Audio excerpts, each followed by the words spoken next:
Got it. Thank you. Preach. Today, we'll talk shit. It's fine. We always talk shit. Nation's attention. Gypsy Rose Blanchard. Many of you might remember oh her my story, gosh. a tragic tale of abuse, deception, and ultimately a shocking crime that ended the life of her mother. Oh my gosh. Now I have to use my brain. Refresh. Symptom by proxy Highlight. Where Didi fabricated and induced illness. Export the in 2015, Souls one. Gypsy and her then boyfriend, Nicholas Gowijon, were arrested for Didi's murder. I need to turn this up. Gypsy was sentenced to 10 years in prison. It's theirs. I think. Okay, cool. Wait, is it here? A sentence that many believe okay, we're gonna just put 10 dB in their ass. Was influenced by the years of abuse she endured. Now, in 2024, told you I was kind of cool Gypsy sometimes. Rose has been released just a little bit. And there's growing discussion about her potential future in the public eye. Can and should society accept her as an influencer? Does her past define her future, or does she deserve a chance to use her voice and experience to impact others positively? In today's video, we will explore Gypsy's story, the ethical considerations of her becoming oh no, we're gonna reply with that thing impact she in the should have thingy. on social media. We'll also look at your thoughts like Emily so said. Leave your comments below. So, wow, also including a pod, because we're that asshole. Stay tuned. I don't know if the phrasing is really that asshole that works best for us. And welcome back to Lindsey Unfiltered. Oh my gosh, I have to like not slam you with the echo of extra thing on a loop. Edition of A to Z Hold off, Scandals. We are on G today, actually, no. and we will be talking about Gypsy Rose. I'm pretty sure everyone knows who Gypsy Rose is, and we're not going to be touching so much on the scandal and what happened, even though I know it is about scandals. We will talk about that if no one knows what exactly happened with her.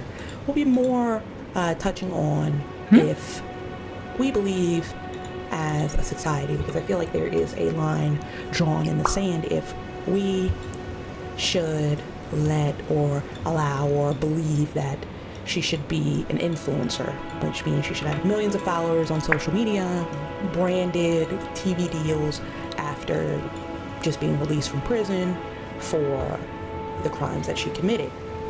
Now, if you guys don't have a clue what I'm talking about, I will break that down a little bit more with some background information. Now, Gypsy Rose Blanchard was born on July 27th, 1991. Gypsy Rose Blanchard's parents are Claudine Didi Blanchard and Rod Blanchard. Didi Blanchard suffered from a condition, a mental illness called Munchausen syndrome by proxy, or MSBP. And that is a mental health disorder where a caregiver, usually a parent, fabricates or induces medical conditions in someone under their care, typically a child, to gain attention or sympathy. This can lead to unnecessary and harmful medical treatment. Oh no, we're doing it. We're gonna make friends. Didi Blanchard subjected her daughter. We're gonna make internet friends, dang it. To years Get off of abuse it. Through Munchausen syndrome by proxy. She falsely claimed that Gypsy had numerous segments issues, including leukemia, muscular dystrophy, and developmental disabilities. Didi subjected Gypsy to unnecessary medications, surgeries. Wow, okay, that's a big one. Medications is huge, but surgery, going under anesthesia, cutting, that's absolutely crazy. And treatments confined her to a wheelchair, basically. I also have to open YouTube Studio. Around them, except I'm juggling some shit. That Gypsy as a child couldn't walk. And respectfully, Didi Blanchard with love, also juggling some shit real quick. Gypsy Rose's interactions with others, okay, all to gain attention and sympathy for herself. All of the Souls stuff is uploading. You got put in a wheelchair, and you were 7 years old, correct? Yes, sir. Everything else looks fine-ish. I did get into a motorcycle accident with my grandfather, and it skinned my knee. And she took me to the hospital and told me someone's been really nice and liking everything, or at least some people have been. That's been really sweet. She had me use a walker. Really appreciative.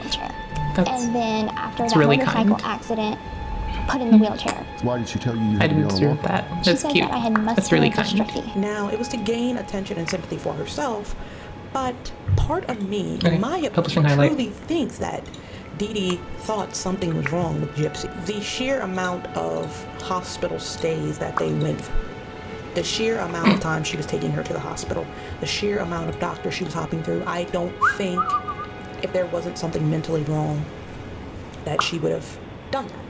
In my opinion, I think she truly thought something was wrong with her. At this Couldn't take it out point, of her mind the that something stance wasn't. is that both people do appear to have higher support needs. One has been exploited, Gypsy's partner, and we're just going to TLDR this because this is the thing that nuance does irk me. Gypsy's partner at the time, not the person they're currently with, but the person that is in jail for the remainder of their life, only did so because they thought they were protecting someone that they care about. So I'm just pointing to that to say that, like, that is a critical thing when we analyze this, that, like, there's a person is still in jail who deserves a better social outcome than they've achieved, you know? Like it or not, they were coerced into taking someone's life under the auspice that if they didn't, the person that they love would be killed. Okay? So I'm saying they thought they were defending someone. They thought they were defending immediately someone that they care about and themselves. Okay? They would not have done that from their words that we are aware of without that. All we have is an out-of-context clip that gets used a lot where they say they would do it again, but the context is they say, as I just elaborated on, they would only do it again if it would have helped Emily, who stated that they were in such a dangerous and unsafe location and place, and there is, like, that's their only reason for it. So that's why we paused this, to whinge about that, is that my understanding of the current stance on this person is that Gypsy Rose, I'm so sorry, that Gypsy Rose, oh my gosh, the Gypsy Rose, I'm such a fucking asshole, that Gypsy Rose did use coercive control to ask someone else to do a very unkind thing unto anyone, under the auspice that that person thought they were protecting them. What I'm drawing a parallel to is, like, Texas's castle doctrine, for fucking instance, like, just as an odd parallel, right? They thought they were protecting themselves and someone they love, and there are already provisions that account for people, including officers, to get away with, like, doing those same things under those circumstances. So the fact of the matter is that they are in there with no path towards rehabilitation, and they are being treated like that because of people's egos and everyone willing to sit it down and not having the fucking nuts, gall, or fucking desire to care and listen to victims and try to help. Instead, they just want to be like, I don't know what to do, and toss my hands up. That degree of collective social apathy is resulting in negative social outcomes, and that's a place where we can directly see it happening right fucking now. So, and it was, in a way, her way of controlling her daughter.